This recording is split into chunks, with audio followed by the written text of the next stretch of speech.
We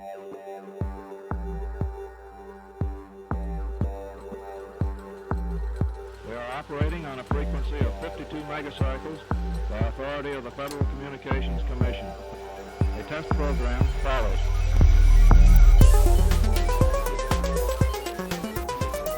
For you who are trained technically, I need hardly say that there's still a number of problems to solve. I guess you know them as well as anybody knows them. But I think we've proceeded far enough to justify the statement, at least, that these technical problems are not insurmountable.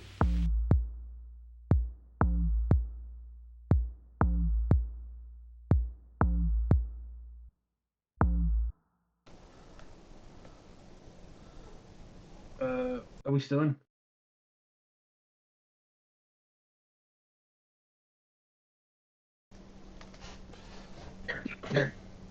So, we have no kind volunteer, unfortunately, this week, but this is what we've got. So, looking at the Rocket Brutes deck here versus Kip, this is the Archon deck, I assume. Yeah, it just came up saying Archon. Yep, I was. Do you want to share the screen? You want to see everything? Due to my recovery, I didn't get a chance to get anyone to do the deck breakdowns last week or this week, so we're going to have to go from here. I mean, we're looking at two Dark Tidings decks here. Yeah, that's unusual. Really cool. So we have the Quiet Aeronaut Third Reprieve, and they are playing which one, Brett? Sorry? What's the name of the second deck? Pass. So, I mean, looking at these two decks, I like the KOP deck better. That's simply because it's got three of my favourite houses. And the double Val Jericho is going to bring up consistency, lots of archiving. Chelonia's got some decent speed behind it with some protection with the Reaper's Soul, the Growth Surge, Genetic Drift. Triple Ethereal Conjecture. I mean, and then if you look at the Rocket Brutes deck, you got Trickle Down Theory. Okay, a couple of Hobnobbler. Again, Francis the Economist, who I still think is rubbish, so you always argue with me. Rend. I mean, I for me, there's no contest here. This would be a 10-minute win for KIP. It comes down to the draw. You're looking at looking at this Shadows lineup that Rocket Brutes have got is very powerful. They've got the Corsasaurus, which is going to be able to capture up to 10. They haven't really got any way to take advantage of that.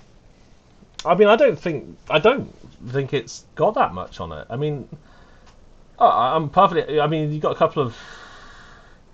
I don't know. Maybe I'm unreasonable. It's hard to say. Infighting can be very powerful to destroy anything Kip's building up. Trickle down for me. It comes down to the draw. Yeah. But I would hedge my bets towards Kip easily having hold of this one. So you hedge your bets towards Kip easily. So you're very much saying it's going to be close, or Kip are going to win.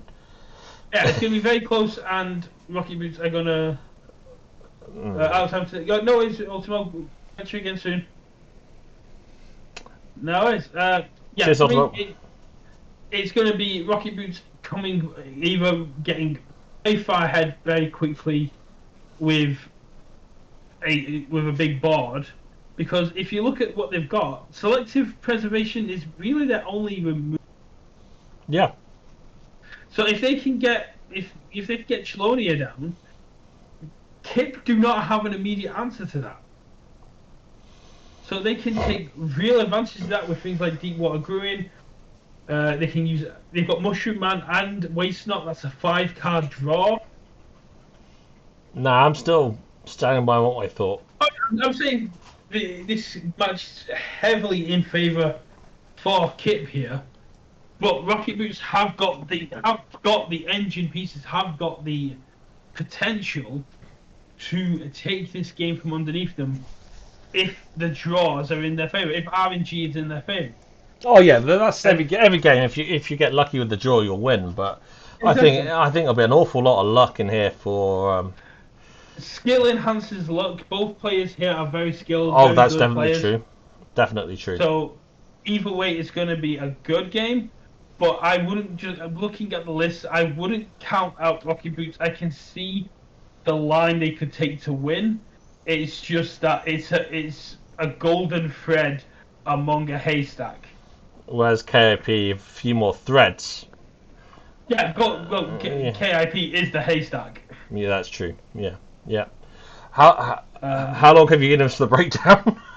I put on the 5 minutes. So if you cut to 5 minutes 15, it should be the start of the game. Cool. Moving forward slightly. After that, I don't have a clue. All right, let's see what happens. Also, Rocket Moves, get yourself the logo. Please. I mean, Josie will do one for very reasonable rates. All right, here's the game.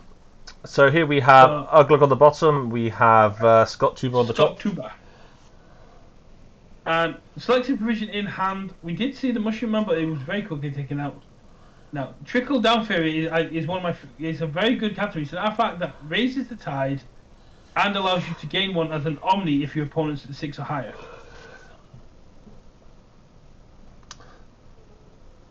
So, Professor. Very yeah. conjecture and drop Professor. Immediately raising the tide. I hope that's not too loud everywhere.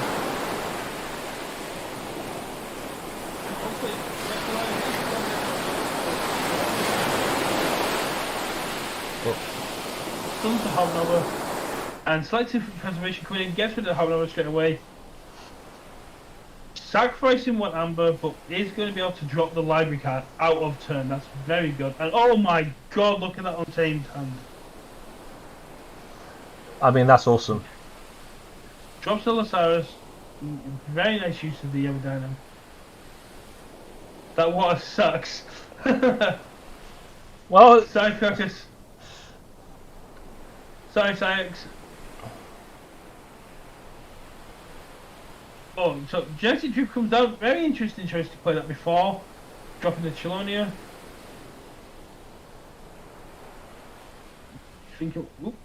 Yep. It swaps the tide. We haven't seen the tide change that much in our streams. I mean, not that we've seen many. We haven't really had DT versus DT. No, that's true.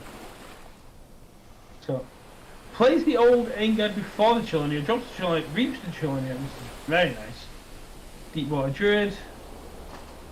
Jetty Drift basically going to boost all of them. And then uses Ambermancy to remove 3 +1/+1 counters from the Skyrocketer. Very nice. Gets to 13. And we can see there's no answer from Scott here. He's able to gain 1. Uses Infighting to get rid of Chelonia.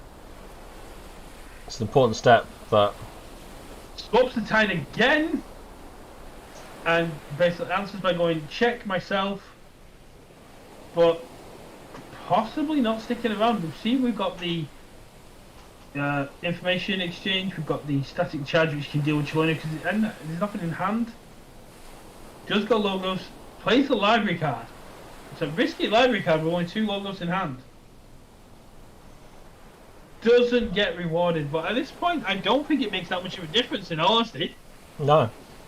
Static charge deals with the Chelonia. Can play Brent here and hope to survive 2 turns to then steal 3.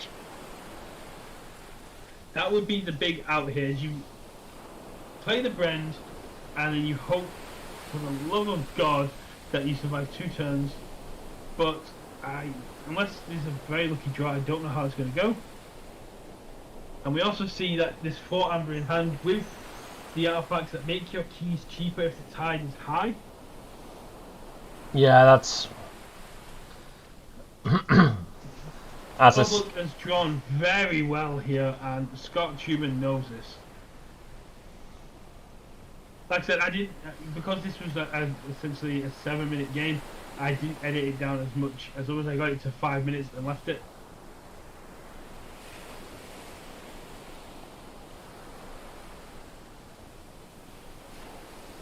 Jumping in, goes with the Saurian. Ostracize can purge the Val Jericho.